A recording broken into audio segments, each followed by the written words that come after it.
여호수아가 어떤 사람이었어요? 모세 곁에서 모세를 돕는 자, 모세의 수종자. 옛날 성경에 보면은 모세의 시종이라 그랬어요. 시종이라는 뜻은 모실시, 쫓을 종. 그래서 옆에서 모세를 모시고 쫓아가는 그런 사람이다 하는 거예요. 그러니까 사실은 모세가 특별히 하나님 앞에 부름을 받았습니다만은 모세 혼자서 하나님의 일을 한 건 아니에요. 여러분들 이 세상에서 삶도 그러잖아요. 자기 혼자서 산다고요. 목사님, 나는요 아무런 도움 받지 않고 나는 다 혼자 살아요. 여러분, 세상에 자기 혼자 사는 사람이 어디가 있답니까? 태어날 때부터 나는 나 혼자 살아갈 수 없어요. 나 혼자 세상에 태어났으면 내가 살아있겠어요? 우리 부모 그리고 형제들을 통하여서 돕는 사람이 있었기 때문에, 또 우리들 주변에 일어나는 어떤 스타 있잖아요. 스타들이 자기 혼자 자기가 노래 잘 불어서 자기가 연기 잘해서 그래서 되나요? 아니잖아요. 돕는 자가 있잖아요. 많은 스텝들이 도와주니까 되는 거지 혼자 되는 게 아니라는 거죠. 그러니까 우리가 혹시나 자만하지 않아야 된다는 거죠. 사실은 모세도 그래요. 모세도 그랬어요. 모세 혼자서요 그렇지 않았죠. 모세가 이스라엘 백성들을 이끌고 광야에 나왔어요. 나왔는데 아말렉 군대가 쳐들어왔어요. 그때 모세가 산에 올라가서 하나님 앞에 기도했는데 여호수아를 중심으로 해서 이스라엘 군대를 내보내서 싸우게 하고 자기는 산에 올라가서 기도하잖아요. 그런데 거기에서 능력이 나타나잖아요. 손을 들어 기도를 하면은 그 전쟁에서 이기고, 팔이 아파서 손이 내려오면은 전쟁에 밀리는 거예요. 그때 그의 곁에 있던 아론과 훌이 양쪽 팔을 붙잡고 함께 기도할 때, 그럴 때에 그 전쟁에서 완전히 승리하게 된 줄로 믿습니다. 우리 알죠? 모세 능력 혼자서요 아니라는 거예요. 옆에 아론과 훌이 없었다면은 그 싸움 중간에 지고 말았을 거예요. 근데 옆에서 돕는 자가 있었기 때문에 승리했다 그 말이죠.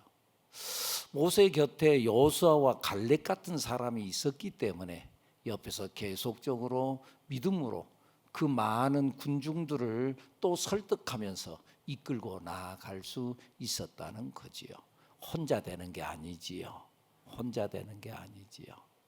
리더 혼자 안 되지요. 혼자 옆에서 도와주지 않으면은요 리더 혼자 절대 할 수 없죠. 여러분, 우리 셀 가족 여러분 곁에 있는 리더를 좀 도와주셔야 돼요. 도와주셔야 돼요. 도와주셔야 돼요. 도와주셔야 돼요. 도와주셔야 돼요. 여러분, 리더 혼자요 탁 빼돌리고요 그런 바보 만들 수도 있어요. 여러분, 혼자 리더 될 수 없다. 도와주셔야 된다. 돕는 자 여러분들이 되기를 축복합니다. 어쨌든 모세를 곁에서 돕는 사람들이 많았어요. 모세만요, 심지어는 예수님도 옆에서 돕는 사람들이 있었어요. 예수님도 돕는 자. 어쨌든 모세 곁에 여호수아가 광야 40년 동안 그의 곁에서 그의 종과 같이 딱 붙어서 그래가지고 모세를 도왔어요. 모세의 눈빛만 보면서, 그러면서 고개를 이리 돌리면 그 방향을 보고 저리 돌리면 저리 보고 눈빛을 보면서, 그러면서 정말 모세를 도왔던 자 여호수아. 그는 광야에서 모세를 따르며 그의 영적 리더십을 받고, 또 좋은 것만 본 게 아니고 그가 가나안 땅에 결국은 들어가지 못하고 가나안 입구에서 안타깝게 그 모압 평지에서 생을 마감하는 그 안타까운 모습을 지켜보기도 했어요. 하나님 앞에 서서 자기 혈기 부리다가 그러다가 결국 하나님께서 그에게 주기로 약속했던 땅 가나안 땅에 들어가지 못하기도 하구나. 그 모습을 봤어요. 그리고 결국은 그 모세의 후계자로 세워져서 이스라엘을 가나안 땅으로 이제 여호수아가 요단강을 건너서 가나안 땅으로 인도해 가요. 그러니까 모세가 이스라엘 백성들을 이끌어서 홍해바다를 건너서 출애굽시켜서 가나안 입구까지 데려왔던 위대한 종이었다고 한다면은 여호수아도 이에 못지않게 이 가나안 백성들을 이 이스라엘 백성들을 요단강을 이제 건너서 가나안 땅까지 진입시키고 그리고 그 가나안 땅에 그 원주민들을 정복하고 몰아내는 그 일을 완수했던 사람이 여호수아였어요. 그러니까 모세 못지않은 위대한 하나님의 종이었어요. 그런데 이 여호수아가 가나안 땅에 들어가서 하나님의 명령을 받들어서 그 가나안 땅에 온 원주민들을 가나안의 그 일곱 종족을 다 진멸하라고 명령을 했는데, 그런데 그 일을 결과적으로 다 이루지 못했어요. 진멸하지 못했다 그 말이죠. 물론 여러 이유가 있었어요. 기브온 족속에게는 속아가지고 가나안 땅에 들어가면 그 땅에 있는 그 7족, 7족속들을 다 진멸해라 그랬는데, 이 기브온 족속들이 이 여호수아에게 와가지고 우리는 이 땅 사람들이 아닙니다. 우리는 저 멀리서 온 사람들입니다. 그러니까 우리는 당신하고 원수가 아니니까 우리를 살려주십시오. 그렇게 해서 조약을 맺었어요. 평화 조약을. 나중에 알고 보니까는 우리가 진멸해야 될 그 종족이었는데, 그런데 조약을 맺었기 때문에 결국은 진멸하지 못해요. 그래서 속아서 진멸하지 못하기도 하고, 어떤 또 족속들은 또 힘이 없어서 또 거기를 정복하지 못하기도 하고, 또 어떤 족속들은 자기 스스로가 또 게을러서 불순종함으로 인하여서 그래서 점령하지 못하기도 했어요. 그러니까 하나님께서 일하시는 방법은 참 우리 사람의 생각과 많이 달라요. 하나님은 능력이 없으신 분이 아니잖아요. 하나님은 전능하신 하나님이잖아요. 그러니까 꼭 답답하게 사람을 통해서 그 무능한 사람을 붙잡고 일할 필요 없잖아요. 그냥 하나님께서 그냥 싹 쓸어버리고 자 들어가라 그러면서 이 당신의 백성들을 그냥 탁 끌어안아다가 안착시킬 수도 있는데, 그런데 하나님은 그렇게 하지 않으시는 하나님. 그렇게 하죠. 우리의 생각과 다르다는 거죠.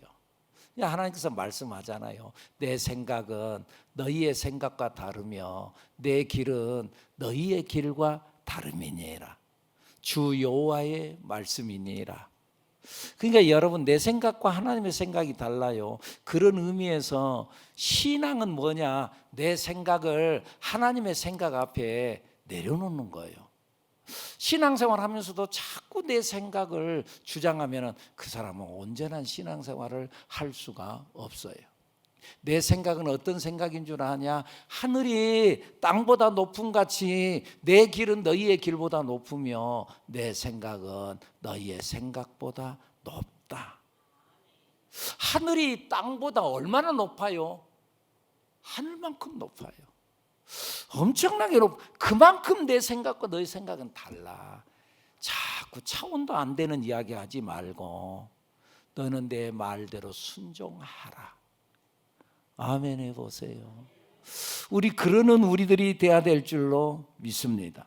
근데 어쨌든 하나님께서는 좀 우리가 생각에는 답답해. 그런데 하나님께서는 그렇게 이스라엘 백성들을 일으켜가지고 일일이 하나님께서 싹 쓸어버릴 수도 있는데 그렇지 아니하고 이들을 통해서 그 가나안 땅을 정복하는데 일일이 조목조목 그렇게 정복하게 했다 그 말이에요.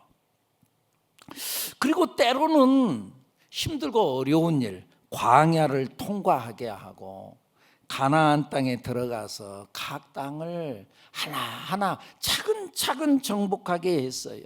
그러는 과정 중에 실패도 하고 패배도 하고 죽기도 하고 많은 시련을 당해요. 그런데 그 시련을 통해서 하나님께서는 그들을 강하게 하고 또 하나님을 바라보게 하시는 하나님인 줄로 믿습니다.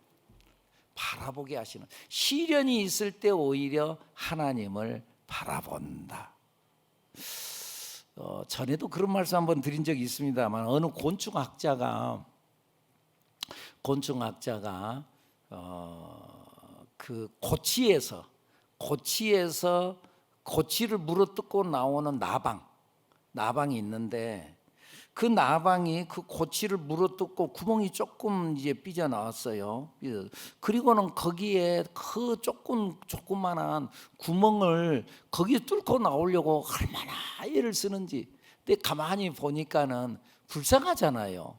그 조그만한 구멍에 삐져 나오려고 하고 막 그러니까는 이 곤충학자가 핀셋을 가지고 쭉 찢어줬어요. 그랬더니 그 안에 있던 그 이제 나방이 다 돼가지고 하늘을 날려고 했던 그 곤충이 이렇게 밖으로 뻘떡 뛰어나오더니 힘이 쭉 빠져가지고는 결국은 죽어버리더라, 그 말이에요. 무슨 말이에요? 편하게 해줬어요. 근데요, 편한 것이 사는 것이 아니라는 거예요. 오히려 그 좁은 구멍을 통해서 어떻게든지 비집고 나오고, 그러면서 날개에 힘이 들어가고, 그리고 그 날개에 붙어있던 여러 끈적끈적한 것이 그 좁은 구멍을 통과하면서 다 벗겨지는 건데, 고난을 통해서 벗겨지는 건데, 그런데 편안하게 쭉 찢어서 편안하게 나왔더니 그 모든 자기들을 올가매고 있는 것 벗겨지지 않았다는 거죠. 여러분, 편안한 것이 사는 길 같지만은 오히려 시련이 오히려 나를 살리는 때가 많이 있어요. 할렐루야. 시련이 오히려 나를 살린다. 어제 우리 교역자들이, 사역팀들이 이제 아침에 모여가지고 우리 함께 기도해야 하고 그러는 중에 또 말씀 나누기도 하고 그러는데, 우리 전도사님 한 분이, 전도사님이 그런 고백을 하나 하더라고요. 목사님이 이런 말이 있어요. 그러면서 고백을 하는데, 나는 가벼운 짐을 위해서 기도하지 아니하고, 짐이 좀 가벼워지면 좋겠다는 거죠. 가벼운 짐을 위해서 기도하지 않고 강한 등을 위해서 기도하리라. 이해가 돼요? 강한 등, 어떤 짐이든지 내가 짊어질 수 있는 강한 등을 위해서 기도하리라. 미국의 루즈벨트 대통령이 했던 말이더만요. 그러니까 어떤 고난을 피하기보다는 오히려 그것을 감당할 힘을 길러야 된다는 그런 의미의 말이라는 거예요. 여러분, 우리의 인생도 마찬가지잖아요. 어린아이가 세상에 태어나서 갓난아기예요. 태어나 지 혼자 못 살잖아요. 그러니까 이제 그 아이를 엄마가 얼마나 보살펴줘요. 똥 오줌 다 갈아 뉘어가면서, 진자리 마른 자리 다 갈아 뉘어가면서, 그러면서 엄마가 애지중지 이 아이를 키우잖아요.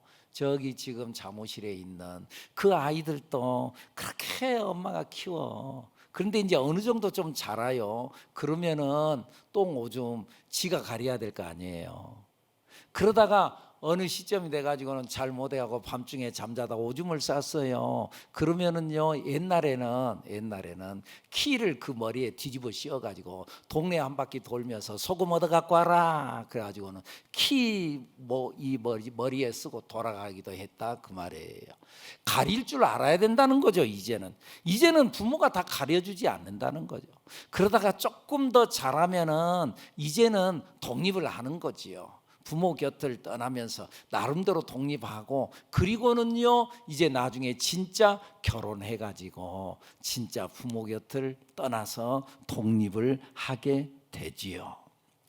스스로 독립하게 되죠. 그런데 이 사람이 한 단계씩 넘어설 때마다 잘하는 거지요.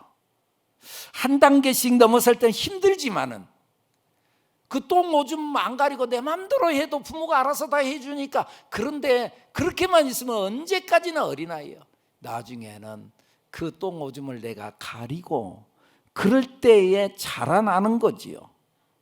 그러다가 때가 되면은 부모를 떠나서 독립하게 되는 거지요. 나중에 보면은 떠나는 사람도, 독립해서 가는 사람도 성숙하지만은 보내는 사람도 성숙해요. 저희 집에, 좀 오래전 이야기입니다만은, 저희 집에 아들이 결혼을 했을 때요, 결혼을 하고 난 이후에 이제 분가에서 싹 해가지고 분가에서 떨어져 나갈 때, 떨어져 나가고 난 후에 그런갑다, 나는 그랬어요. 근데 나중에 이제 알고 보니까는 저희 집사람이 아들 방에 들어가 가지고, 그래가지고는 그거 쳐다보면서 막 울었대요. 가만히 보니까는 양말 한 짝도 안 남기고 다 가져가 버렸더래. 지금까지 내가 아들 거 다 해주고 또 양말도 다 빨아주고 그런데 며느리가 그거 싹 걷어가지고 가져가 버렸더래. 아무것도 없더래. 아무것도. 그러면서 울었다고 나중에야 들었지. 그런데 울었다고. 그런데요, 사실은 그렇게 떨어져 나가는 그 아들도 성장하지만은 떠나 보내는 부모도 이제 성숙하는 거예요. 사실은 이제 이제 잘하는 거예요. 잘하는 거죠.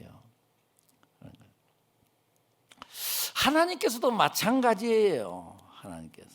하나님께서 왜 우리가 인생을 살아가는데 우리의 모든 일들을 순풍의 돛을 단 듯 잘 나가게만 하지 않으시고, 때로 시련을 주고 우리를 강하게 하고, 때로는 시련을 주어서 우리를 강하게 하시고 성숙시키기도 한다, 그 말이에요. 할렐루야.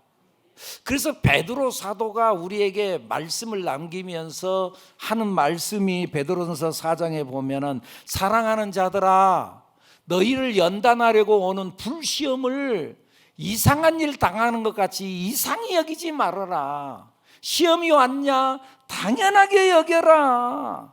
오히려 그 시련을 통해서 네가 성숙한다. 여러분, 시련이 있나요? 어려움이 있나요? 오히려 그 시련을 통해서 성숙하게 되는 줄로 믿습니다. 자, 그런데요, 이 시련, 이 훈련을 잘 통과해서 성숙해야 하는데, 문제는 그 시련을 통과하지 못하고 자꾸 걸려서 넘어진다는 거예요. 통과해야 되는데, 넘어서야 되는데 자꾸 걸려서 넘어지는 거예요. 지금 현재 이스라엘 백성들도 마찬가지예요. 이스라엘 백성들이 그 땅을 정복하라 그랬는데 정복하지 못했어요. 그러므로 인하여서 그 가나안 땅에 원주민들이 믿었던 토속신앙이 그들에게 들어왔어요. 토속신앙, 하나님만 섬겨야 되는데, 그런데 그들의 신앙, 그들이 믿는 신도 자기들이 이들이 믿는 신도 괜찮네, 그래가지고 그 신앙도 받아들였어요. 그래서 혼합 종교가 됐어요.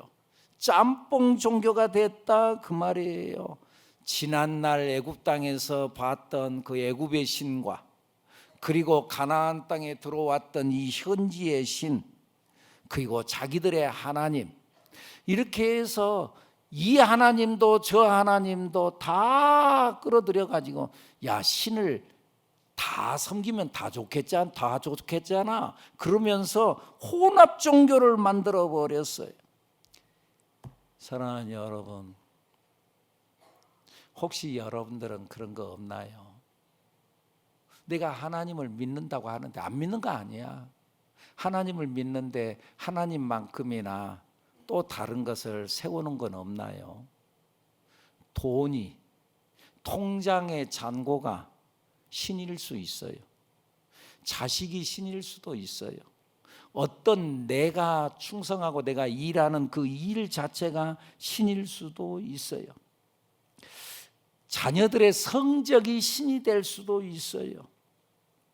그것 때문에 내 신앙이 흔들거리는 거예요.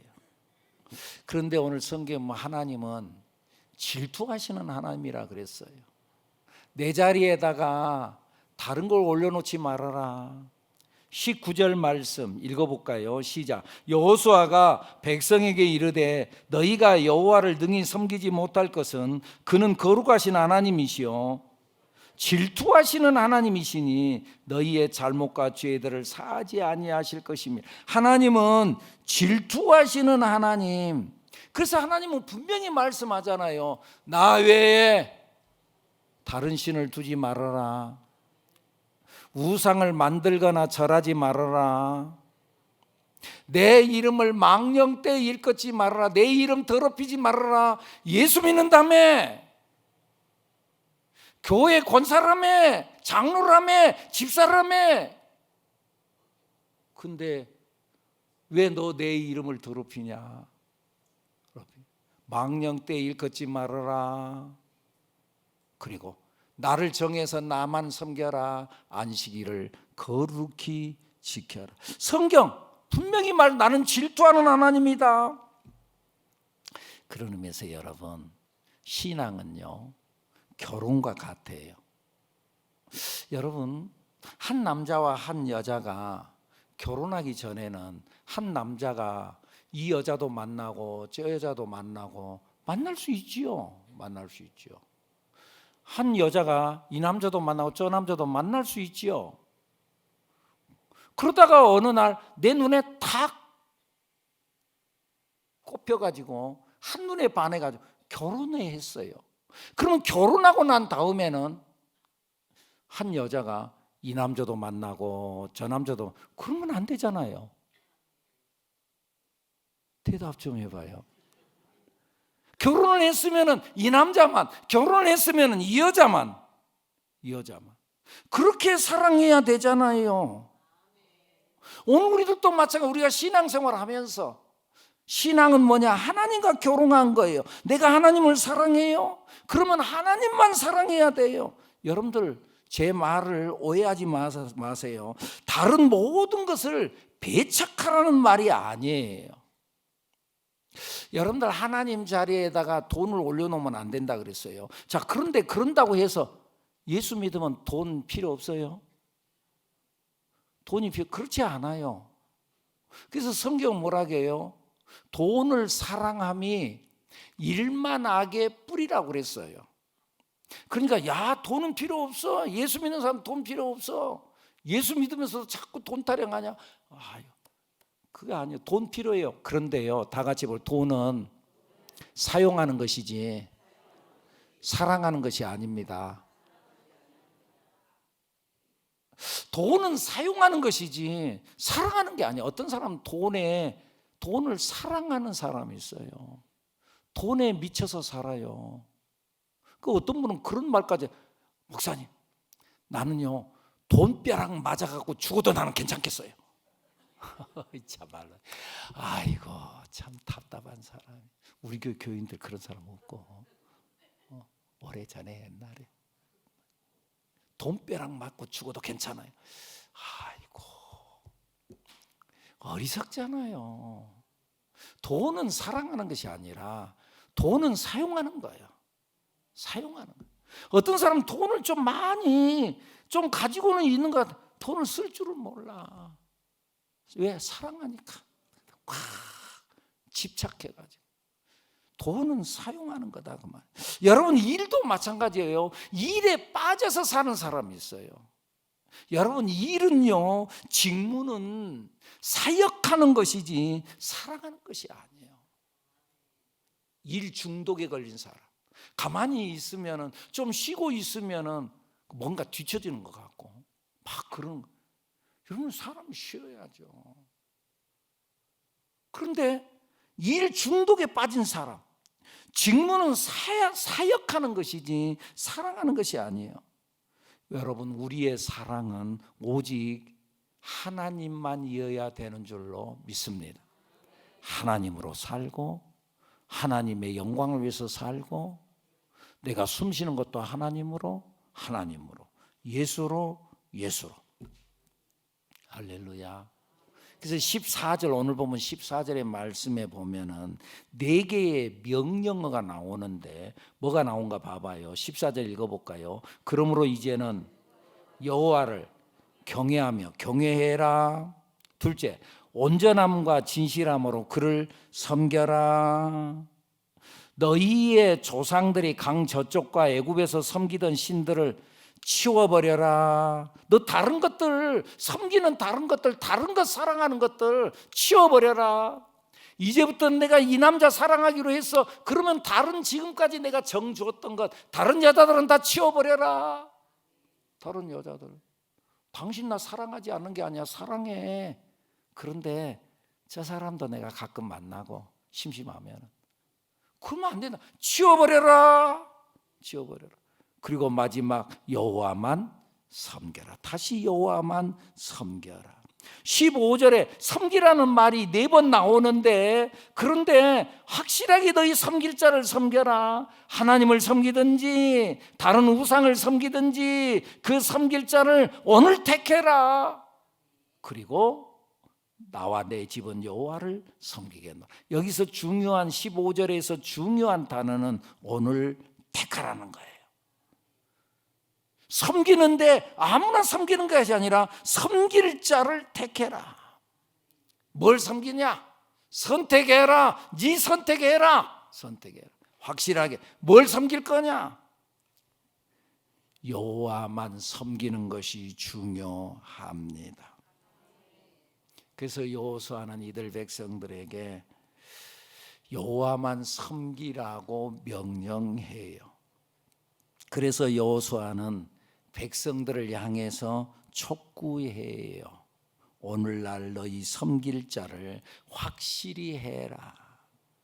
당시 당신들이 섬겼던 가나안의 신, 그 가나안의 신은 비를 내려 풍요를 주는 신이었어요. 오늘 우리들의 신도 그런 게 있을 수 있어요.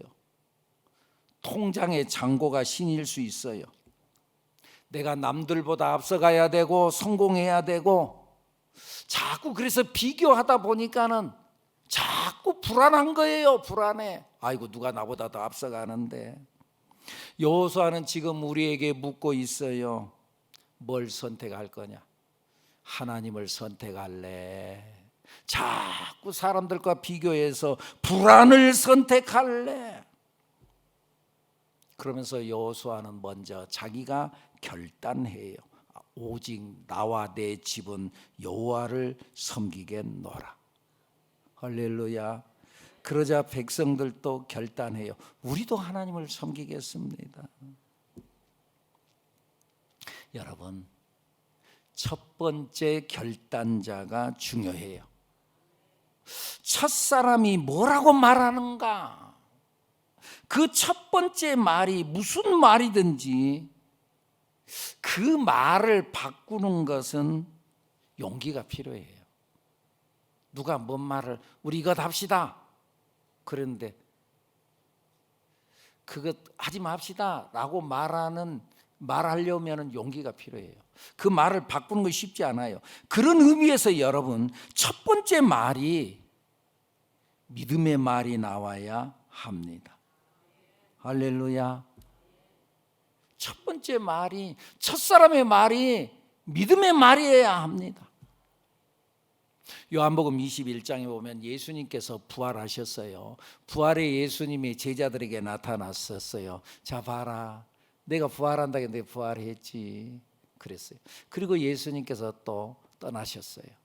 그러면은 이 베드로가 다른 제자들을 잘 이끌면서 야 부활의 예수님 만나지, 우리 예수를 잘 믿고 우리가 평소에 예수님 앞에 드렸던 말씀을 따라서 우리 잘 믿음 지키면서 나아가자. 그러면서 그들을 그렇게 이끌고 갔어야 되는데 베드로가 뭐라 그래요?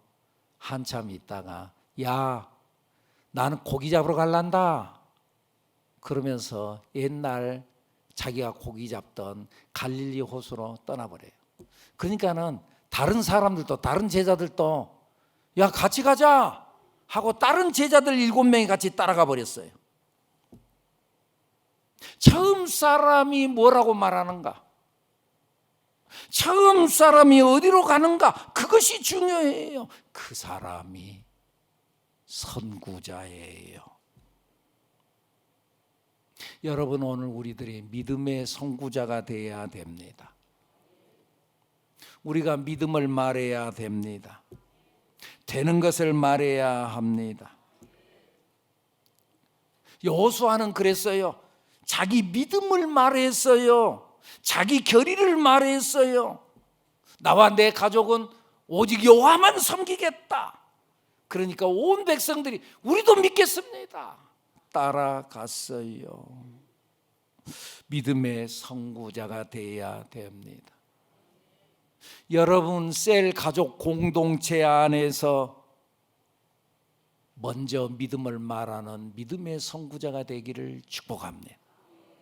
셀 공동체 안에서 믿음을 말하는 사람, 가정 안에서도 마찬가지예요.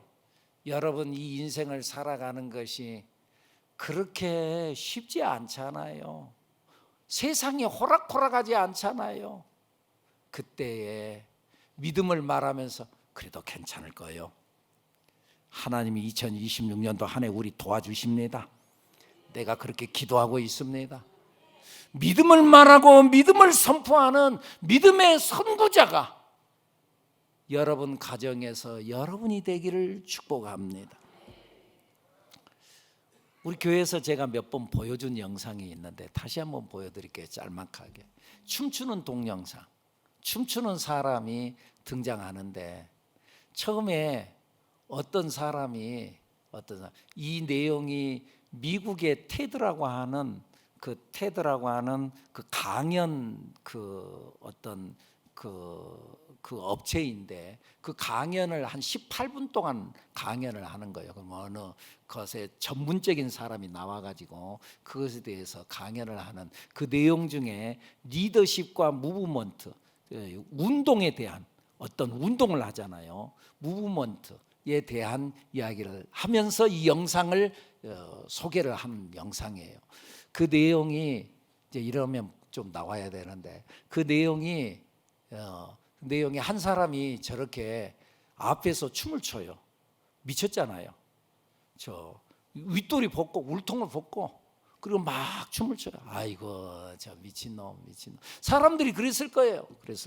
근데 저 한 사람이 춤을 추잖아. 근데 두 번째 사람이 등장하는 거예요. 두 번째 사람이 등장해요. 좀 있으면 세 번째 사람이 등장해요. 세 번째부터는요, 네 번째, 다섯 번째, 나중에는 그때는 한 사람 한 사람 등장하지 않고 우르르 몰려와요. 그래가지고는요, 저 안에 구경하고 있던 모든 사람들이 전체가 일어나서 춤을 춰요. 그 시간이 3분이에요. 3분 만에 그 안에 저 앉아있던 모든 사람들이 다 일어나가지고 춤을 춰요. 온 사람들이 다 일어나 춤을. 맨 처음 미친 사람 한 사람. 그 다음에 그 미친 사람은 미친 사람이라고 취급하지 않고 따라간 사람 한 사람. 이 두 번째 사람이 용기 있는 사람이죠. 첫 번째 사람은 미친 사람이고 두 번째 사람은 용기 있는 사람이고. 사랑하는 여러분, 어떻게 하실래요? 누가 맨 먼저 춤을 한번 춰보시겠어요? 여러분들이 춤을 추면 여러분의 가정이 춤을 출 것입니다. 여러분 셀 안에서 여러분이 먼저 춤을 추면 여러분의 셀 가족들이 다 춤을 출 겁니다. 여러분이 직장 생활 안에서도 마찬가지예요. 믿음을 말하고 희망을 말하면서 여러분들이 먼저 춤을 추면 직장 내 사람들이 다 춤을 출 거예요. 믿음의 선구자 여러분들이 되기를. 2026년도 한 해를 나아가는데 여러분들이 바로 이 선구자의 일을 감당하면서 앞장서 가는 여러분들이 되기를 축복합니다. 기도합니다.